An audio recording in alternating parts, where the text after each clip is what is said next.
things which we would like to mention about the movie. For example, as everything is an improvisation. Like, we are not working with a script. So we came to Poland with an idea about what we want to do, but then everything else was improvised. Also, the text and everything is just an improvisation, and we just came there and saw the city and saw what, like, the atmosphere there in the city, and then we were working with that, and everything came together. Well, the main reason for us going to these places in Poland was the inspiration from David Lynch and his film Inland Empire. So the hotel scene and some of the street scenes that you saw were actually places that Inland Empire was shot. So we specifically went to these places. And so we're very much inspired by David Lynch and these exploitation films of the 70s. So the process was, as Mary Kay said, just very kind of spontaneous. We had a series of images and kind of collages, inspirations, but no real kind of linear storyline at the beginning, and it just kind of all came together as a kind of puzzle that we put together at the end. Thank you. Of course, the best questions remain unanswered, I must say. And we don't want to destroy any of the mysticism or the mystery about a film like that. I hope that answers your question. I have another question. Of course.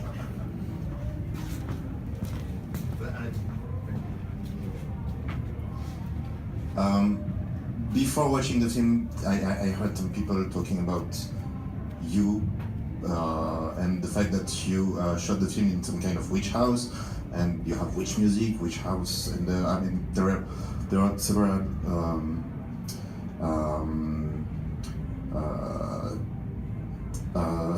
I can't find my word en français.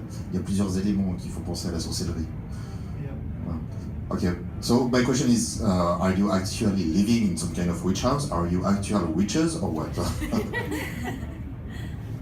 I don't think so. They're very nice. The best questions remain unanswered, I guess. I was wondering, since you didn't work with a straightforward script or anything, at some point I've seen one of the other films or some clips from the other movies. At some point, did you consider to make just an experimental movie without any kind of story? Because now the main question about what is wrong with the water remains like unanswered. Well, first to your question, I think we both have like kind of ritual, spiritual, like interests. Yeah. And to your question, well, we are going to start working on the part 2 of this movie, and we're going to Spain, and we also started filming in Amsterdam about 1 month ago, so maybe the question is going to be answered in the next part of the movie. Yeah, maybe a little bit more about your question. Yeah, we do have some occult and spiritual interests, but they're kind of all woven into the other inspirational elements for the film, but we're not all crouching in a basement with skulls or anything like that all the time.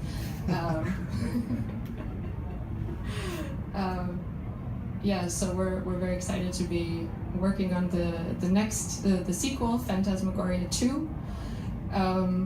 Myself and Mary Kay and some additional new characters, well, actresses that have been involved in projects with Cosmotropia de Xam in the past.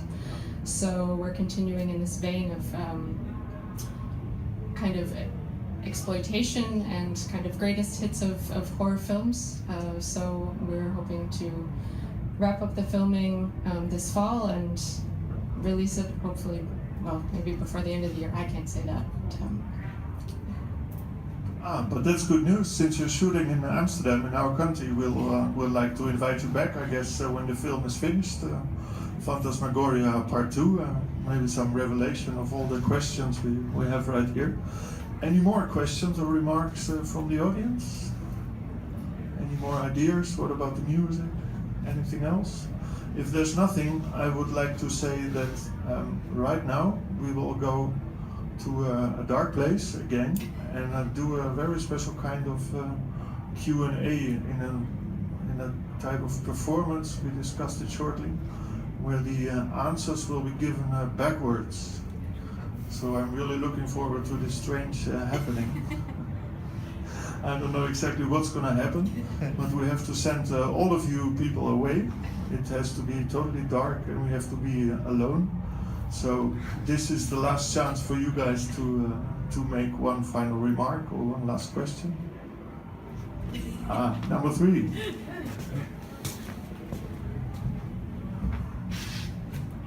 So at the beginning of the movie, when you speak in the dictaphone, Yes. Sometimes we hear laughter. Why?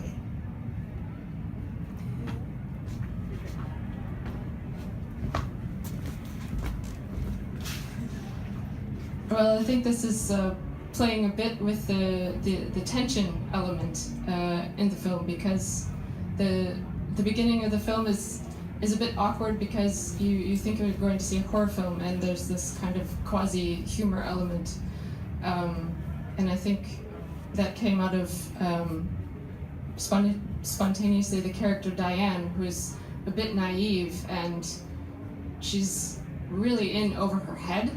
She doesn't really know what she's doing or what's going to happen, and the fact that she's recording everything with the dictaphone, even that she's going to get some photos developed, which is kind of ridiculous because you can't see what's happening for the radio audience. She's just recording her voice, so she's just having some fun. And I think it's also because we really had a lot of fun.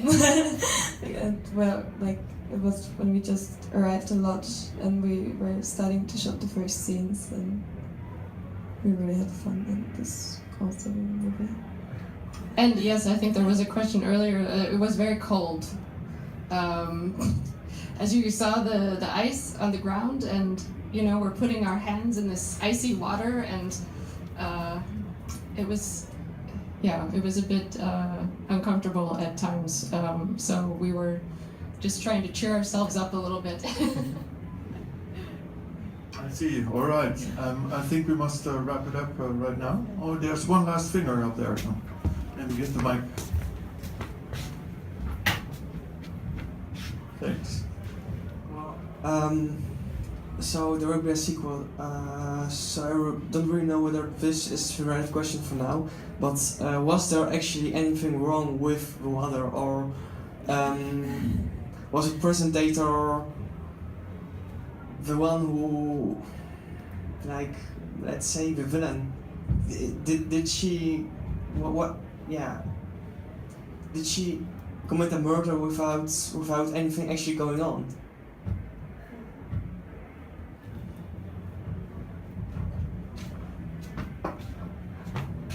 That's a tough one. I think you have to wait for part 2 to get that answer.